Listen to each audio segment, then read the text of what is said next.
A struggling rancher came to buy a horse, but when the girl in rags said, "Please take me instead," he couldn't walk away. Montana Territory, late winter, 1886. The wind howled blow through Blackthorn Hollow, scraping against the timber walls of the old trading post like a dying animal. Snow blanketed the ground in uneven crusts, and the mud beneath was frozen so hard it cracked under boots like brittle glass. Eli McCabe dismounted stiffly from his mule, the worn animal breathing in short bursts, hooves caked with frosts. His coat patched at the shoulders, flapped around his legs as he made his way across the yard, squinting against the cold. He had not come here for company. He had not come for warmth. He had come for a horse, any horse strong enough to pull what was left of his family's world out of ruin. Inside the trading post, the fire was low and the smells were sharp. Whiskey, lye soap, and old hides. Eli spoke few words, made his trade for a sack of grain and a strip of salt pork, then followed the grizzled owner out to the back pens. "There's not much left," the man grunted, lifting a latch with cold, cracked hands. "Had better stock before the storm, but folks been desperate. Only got a couple half-broke gellings in a swayback sorrel. Not much for pulling." Eli nodded, stepping past the gate, eyes scanning the pens with the slow caution of someone who had seen things die from both bullets and starvation. His gaze passed over the horses, too thin, too lame, too wild, and he turned to leave. Then he saw her, not in the first pen, not where horses should be. She was tethered loosely by a rusted iron chain looped around her ankle, its end knotted to a rotting fence post. A human being, her coat was no better than a feed sack, her dress tattered above the knees, legs bare and blue with cold, her hair hung in snarled ropes over her face, and her hands were raw from the wind. He stood inside a stall once meant for livestock. When she looked up, Eli froze. Eyes the color of river stones, clear, gray, and wide, with something that was not fear, but the memory of it. Her lips trembled. Then parted. "Please take me instead," she said softly, voice nearly lost in the wind. "I can work. I can cook. I won't run." He said nothing. For a long moment, he simply stared. The sound of creaking wood and horses shifting in the background faded. All that existed was her voice and the chain and the look in her eyes that said she had once begged someone else and they had not listened. "Sorry guys, I guess I'm a," the trader grunted from behind him. "She ain't for sale. Belongs to a fella down from the hollow. Traded her for 2 bottles and a half pouch of opium root. Some kind of niece, I think." Eli turned slowly. "What's his name?" The trader shrugged. "Didn't ask. Didn't care. Man said he'd be back in 3 days. That was 6 ago. Eli stepped forward, boots crunching. The girl didn't flinch. She stood as if she'd already been hit too many times to fear it again. He bent down, examined the rusted chain. It wasn't even locked, just wrapped 3 times. A child could have broken it with a rock, but still. She stayed. "You could have run," he said. She nodded faintly. "I know, but I didn't." "Why?" Her throat worked as she swallowed. "Nowhere to go." Eli stood, looked at the trader. "How much for the swayback and her?" The man spat. "What the hell would you want her for?" Eli didn't answer. Maid narrowed his eyes. $20 for the nag and hell, I don't know. Throw in your rifle, I guess." Eli reached behind his shoulder and unbuckled the Winchester. Strapped to his back. He laid it across the fence without a word. The trader grunted, pulled out a knife, and cut the rope. "She's yours. God help you." The girl didn't move at first. Then Eli extended his gloved hand. She stared at it at the space between her ribs and his palm, and something cracked in her chest. "My name's Juniper," she whispered. He nodded. "Eli." She took his hand. It was not the hand of a savior. It was the hand of a man who'd buried his brother, dug graves in frozen ground, and built fences alone until his fingers bled. But it was steady. And for the first time in a long time, Juniper stepped forward instead of shrinking back. Eli didn't look back as they walked toward the sled. He didn't look back because he already knew if he had left her in that stall, he would not have been able to look at himself again. The ride back was long and cold. Juniper sat rigid on the sled, hands buried deep beneath the rags of her coat, clutching the fabric across her chest as if it were armor. The snow came in quiet gusts, settling in her hair. But she did not flinch. She had learned how to sit still, how to disappear. Eli drove in silence, his shoulders hunched against the wind, eyes fixed on the trail winding through the woods. He did not speak. He did not glance back. And for that, Juniper was strangely grateful. Every time the sled hit a bump and her body shifted closer to his, her muscles seized. She did not dare meet his eyes. She knew what men did when they thought no one would stop them. Her stepfather had made sure of that. Men are all the same. He used to growl, whiskey on his breath and fire in his eyes. "You'll see." The words echoed with every breath of pine-sweet air. By the time they reached the ranch, dusk had painted the mountains in bruised blue and ash gray. The house was small but solid, weathered pine siding, a chimney curling smoke into the slate sky, and a stable to the side where a single horse whinnied at their approach. Eli jumped down first and tied the mule. Then he turned and held out a hand. Juniper stared at it. She did not move. He didn't force her. Instead, he walked to the door, pushed it open, and stepped inside. The fire crackled faintly from within. She followed slowly, gripping her sleeves tight. The warmth hit her like a wave. Inside, the cabin was modest but clean. A wooden table, a small stove, shelves lined with jars of beans and flour. A single cot by the wall, and beside it, unexpectedly, another bed, smaller, freshly made with a folded quilt at the end. Eli spoke, his voice rough but low. "That one's yours." Juniper blinked. He moved past her, lifted the lid off the kettle, and stirred whatever was simmering inside. She stood still in the doorway, unsure whether to step forward or run. "You hungry?" he asked. She nodded. He ladled soup into a dented tin bowl and set it on the table. Then he grabbed another and did the same for himself. No words, no permission asked. He sat down cautiously, back straight, spoon clutched tight like a weapon. Her eyes flicked to him, then away. What did he want? When would it begin? But Eli just sat, ate in silence, his eyes on the flames, not her. She didn't trust it. Couldn't. After the soup, she pulled her coat tighter, wrapping herself like a ghost. Her body still braced for hands that never came. Eli stood, placed another log on the fire, then turned to her. "No one touches what ain't theirs," he said quietly. "And you ain't anyone's." Juniper's breath caught. She stared at him. He didn't smile, didn't move toward her, just walked to the cot and lay down facing the wall.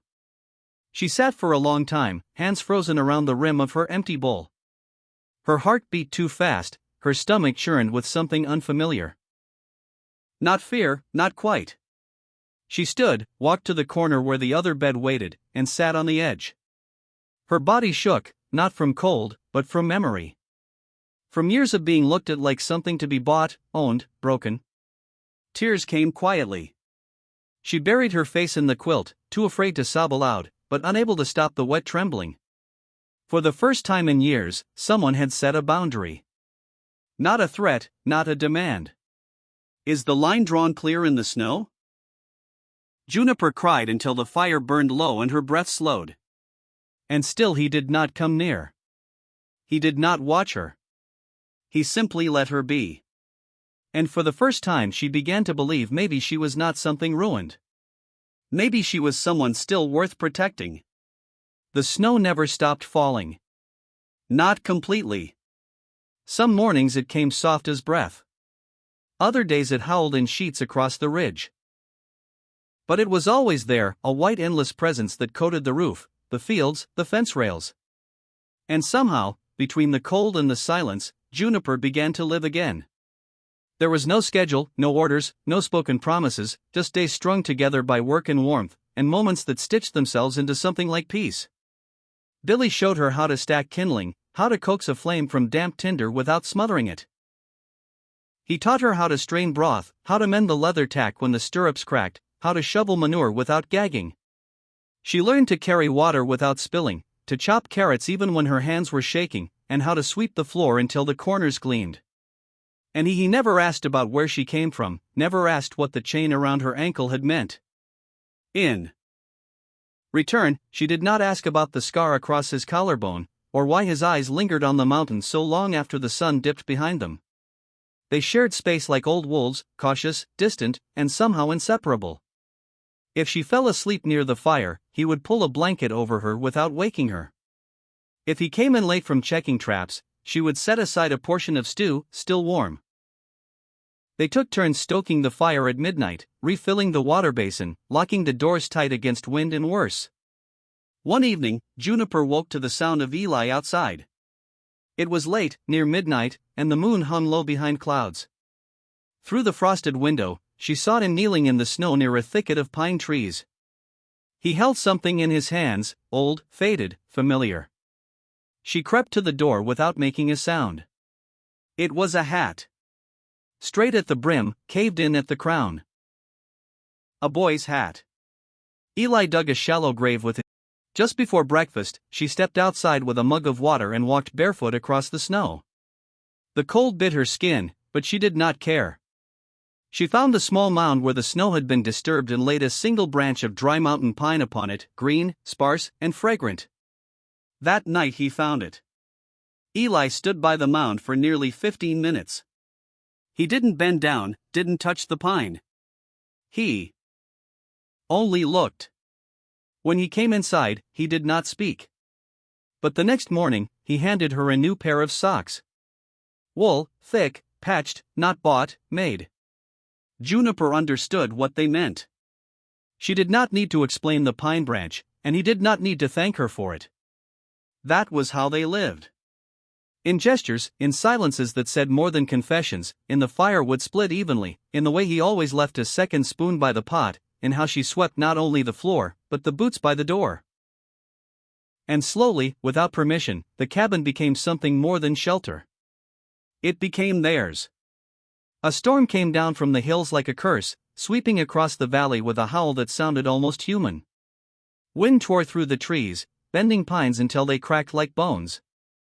Snow swallowed everything, sky, fences, even the barn walls, until the world turned to a shifting blur of white blindness.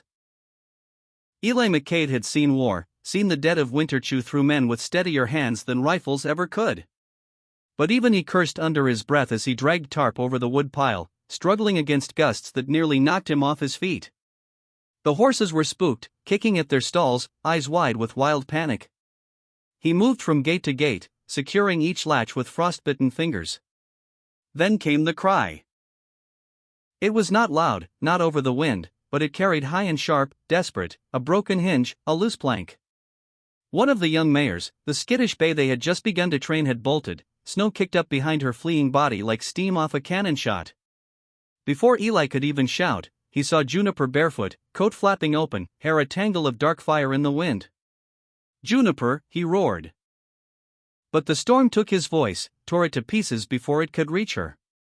She ran with a kind of reckless courage that made his chest tighten with something more than fear. She found the mare near the ravine's edge, where the snowbank dipped dangerously.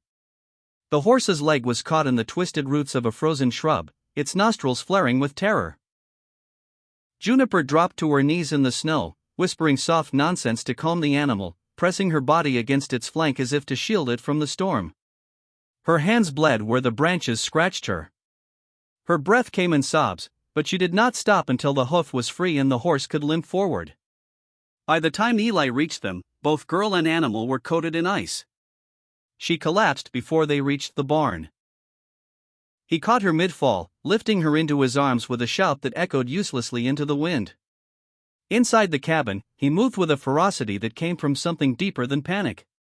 He stripped the soaked dress from her shivering body, wrapping her in every quilt and blanket he owned. He built the fire high until it roared. Herbs were boiled, mint, willow bark, and the last of his fever root stash. He mashed the roots with his bare hands, not caring when they stained his palms brown. Cloths were warmed and pressed to her skin. Broth spooned between chattering lips. Juniper burned with fever for 2 days. Eli did not leave her side. When her lips cracked, he touched them with honey on a ragged fingertip. When her body curled against invisible pain, he sat beside her, holding her hand, not tightly, but firmly like an anchor. He did not speak to God. He no longer believed in that. But he watched her chest rise and fall, counting each breath like a man who had seen too many stolen. And then, at the quiet edge of the third dawn, Juniper opened her eyes. The fire had died low. Snow whispered against the window panes. Eli sat slumped in the chair beside her bed, head bowed, eyes closed, hands still wrapped gently around hers. She stared at that hand, large, scarred, still. He had not let go. Her voice, when it came, was dry as paper. "Why did you really bring me here?" Eli stirred. His eyes opened slowly, sleep still clinging to the edges. He looked at her, not surprised, not hesitant, just present. "Because," he said, his voice rough, but quiet. "Something told me you weren't done being alive yet." No grand speech, no poetic reason. Just that. Juniper blinked. Tears pulled at the corners of her eyes and slipped down her cheeks into the wool pillow. They were not loud tears, not shaking ones, but deep, silent, the kind that come when someone finally says what your heart never dared believe. He thought she was still worth saving, still worth living for. He got up, stoked the fire, and placed another pot of herbs to boil. No more words, no request for thanks, just care. Juniper turned her face to the side, listening to the sounds of morning. The storm outside was passing, and something in her chest, something long buried, had begun to thaw. The sky was slate gray when the hoofs came. Sloppy, uneven, drunk with mud. Juniper was inside folding clean linens near the hearth. When she heard it, that sound, that rhythm, her hands froze. She moved to the window, heart already racing, and looked out. He was there. Her stepfather, Thomas Clay, drunk, filthy, slouched in the saddle like a sack of meat in rage. His coat was torn, his face half covered in frost and madness. The bottle in his hand sloshed as he rode straight up to the fence, yelling loud enough to wake the dead. "You got someone of mine, ranch boy," he bellowed. "Send her out. That little don't get to hide behind your cow fences and lies." Juniper backed away from the window. "No," she whispered. "No, no, no." Eli was in the barn. She ran to the door but could not speak, her throat locked, her body remembered too much. Outside, Thomas dismounted barely and stumbled toward the cabin. "You hear me?" he screamed. "You stole what ain't yours. She's mine. I fed her, clothed her. She owes me." The front door swung open before he reached the steps. Eli stood there, rifle in hand, calm as stone. "You're not welcome here," he said. Thomas squinted. "That her?" he slurred. "Hiding in there like she's got worth. You think you're her savior, huh?" He took a step forward. Eli raised the rifle.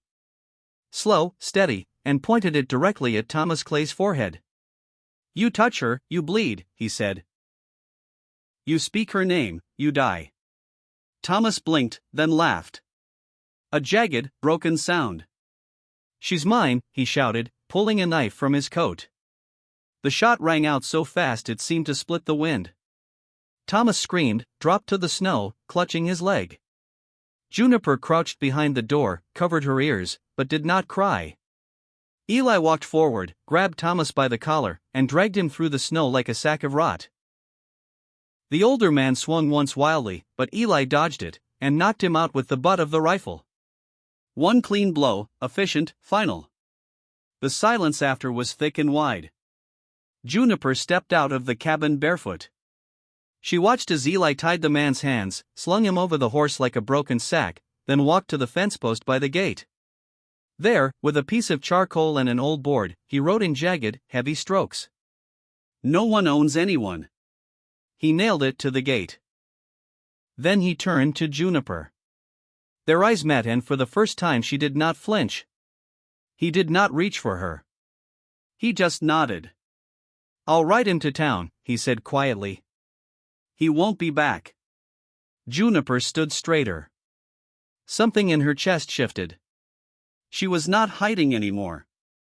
She was watching her past be carried away by the same road that had once brought her pain, and beside her stood a man who made sure it never would again. The night was long and windless. No snow fell.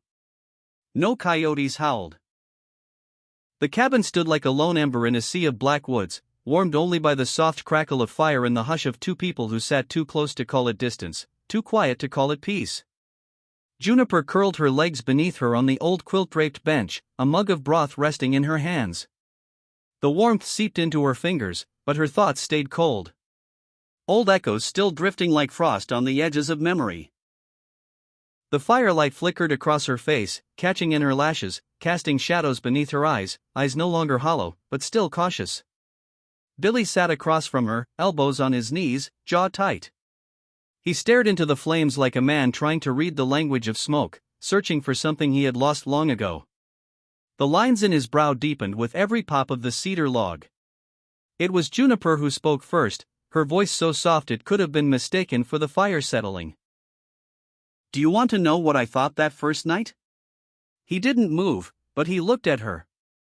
His silence said, yes. "I thought about running," she said. "Even barefoot, even through snow, just away." She gave a small dry laugh, bitter at the edges, hollow in the middle. "Because I didn't believe there were men who gave without asking." "Not anymore. Maybe not ever." Eli swallowed hard but still said nothing. She looked down at her mug, then out past the window where the dark pressed up against the glass. "I even tried once. Before you, there was a bridge near my D." She paused. "Near the place I was kept. It wasn't high, just enough." Her voice caught there, but she didn't stop. "I stood there for hours, cold, shaking, but I didn't jump." She stared into the steam rising from her cup, fingers clenched. "Do you know why?" Eli waited, still as stone. "Because I thought even death might not want me, might spit me out. I was already too used up, too filthy. What was the point of dying if I wasn't even worth that?" Her words floated out and settled between them like ash. She wasn't crying. Not really. Her eyes were wet, but it was like the tears belonged to someone else, someone younger, someone who hadn't learned how to build walls out of silence. Eli's hand tightened around the armrest. Then, slowly, like it hurt to do it, he reached into the collar of his shirt and pulled out a thin chain. At the end hung a bullet flattened, dark, its grooves scarred with years. "This one in right here," he said, tapping just beneath his ribs. "Vicksburg, Union lines.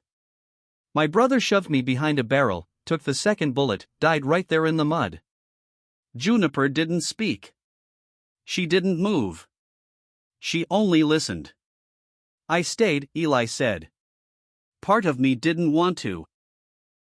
Thought, maybe I was supposed to go with him. We always said we'd ride home together, or not at all." His voice had gone Orsero by then, but he kept his eyes on the fire as if afraid they'd betray more than he could afford to give. The silence between them grew dense. Then Juniper's voice, fragile, but firm. "But you didn't." "No," Eli said. "I do." He opened his hand. She looked at it for a long moment, calloused, steady, patient. Then, like it was the most terrifying thing she'd ever done, she reached out and set her hand in his.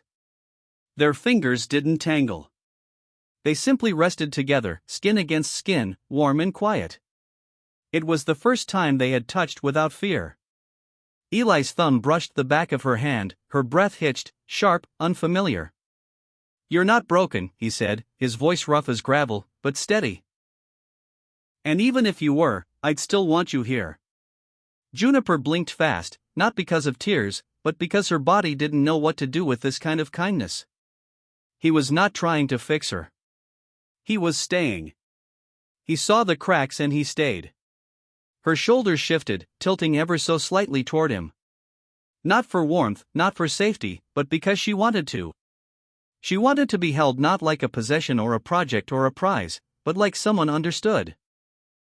Eli moved slowly, his arm coming around her shoulders, drawing her close in a way that asked nothing, promised only presence. She rested her head beneath his chin, and they sat that way for a long time. The fire kept burning low and steady. They were not healed. But they were here together, and for now that was everything. The snow melted in threads, not rivers. First the drips from the eaves, then the softening of the earth beneath Eli's boots. By the end of March, patches of green pushed up between stones. Stubborn and small, but unmistakably alive. Juniper woke one morning to the sound of birds. Real birds, not crows or hawks, but the trill of a meadowlark. It made her sit up in bed, heart oddly full, as if the song had been meant just for her. By midday, she was outside helping Eli hammer the frame for a new corral. The old one had collapsed under the weight of the storm, like so many things that winter. Now, in the crisp, thawed light, they built again. Juniper wore one of Ellie's shirts tied at the waist. Her hair, longer now, swayed in the wind, no longer matted or hidden beneath rags. Dirt smudged her cheek, and she did not wipe it away. He watched her work, not to supervise, not out of suspicion, but with a quiet respect that only comes from having seen someone rise from near ruin and choose again and again to stay upright. She learned to ride that week. It was Eli's idea. Every person should know how to move through this land on their own terms, he said, and she had nodded, though fear curled in her gut. But when she mounted the brown mare, her knees trembling, he stood beside her with one hand on the saddle horn, eyes calm, voice steady. "You do not have to run anymore," he said. "But if you ever want to, I want you to know how to run your way." He rode 10 feet that day, then 20. By the end of the week, she circled the pasture and laughed for the first time since she had come to the ranch. Eli left for town a few days later. "Supplies," he said. Juniper offered to go, but he shook his head. "Let me bring you something back," he said.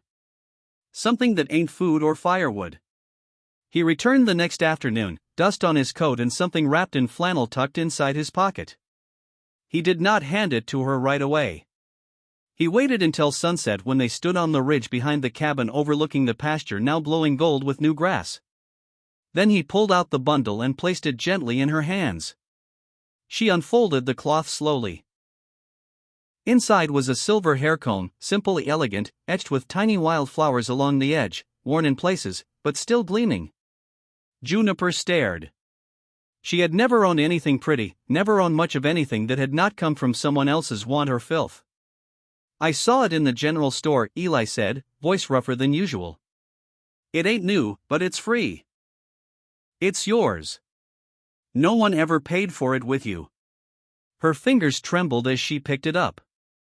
The silver felt cool against her skin. She turned away slightly, ran the comb through her hair, and tucked a lock behind her ear. Then she looked at him. "I've never belonged to anything good," she whispered. Until now, Eli did not answer.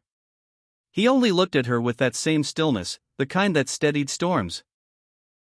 Together they stood as the sun dropped behind the mountains, casting long shadows and golden light across the land. They did not speak again that evening. Herco crow, but they did not need to. The spring wind came softer now, less bite, more whisper. Wild flowers crept across the pasture like someone had spilled color across the earth on purpose. The fence posts had all been replaced. The cabin roof no longer leaked, and inside, laughter sometimes echoed between the walls. One afternoon, while Juniper was trading eggs for flour at the edge of the road, a traveling peddler squinted at her. "Ain't you the girl from last winter?" he asked, voice loud and thoughtless.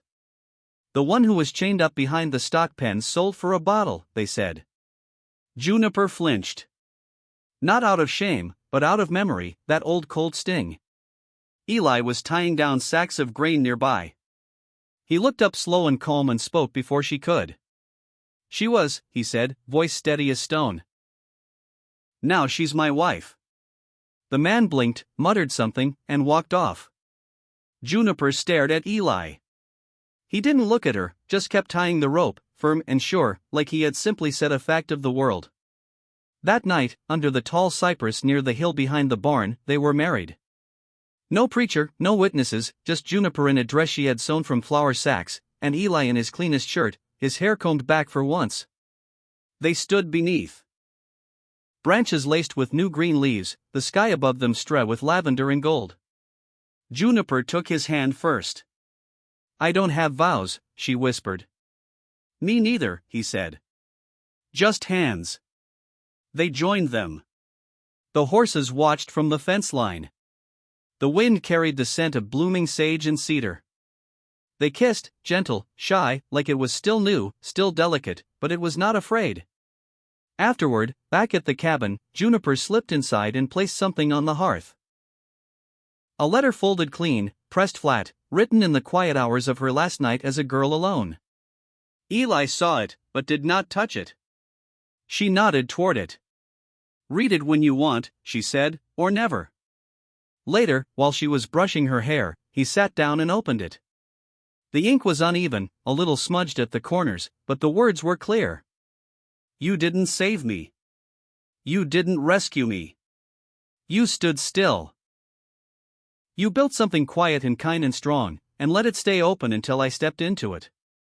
You gave me space until I found myself worth saving. And now I want to build something with you. Not because I owe you, because I choose you." Eli read it twice. Then he folded the letter again and placed it behind the old stone on the mantel. That night he built a fire, not because it was cold, but because the light made the room feel more like home. And when Juniper sat beside him, her head on his shoulder, her hand finding his, he knew something simple and eternal. This cabin was no longer just a shelter. It was a home, tangible, no longer two people trying to survive. They were a family born not from rescue, but from choosing to stay. Every day after the fire still burned. But now it was not just for warmth. It was for beginning again. If your heart stopped when Eli raised his gun to protect Juniper, if you held your breath when she whispered until now and took that first step out of fear, then this was never just a love story. It was a story about worth, about choosing to be loved even after being broken. In a West no longer ruled by storms, they found each other not as saviors, but as home. If you believe in stories that heal, in glances stronger than words, and in hands that stay, then make sure to subscribe to Wild West Love Stories. Each week, we bring you timeless tales of love that rose from dust, bullets, and silence. And who knows, maybe the next story is the one your heart has been waiting for. Subscribe now because some love stories deserve to be told beneath the firelight forever.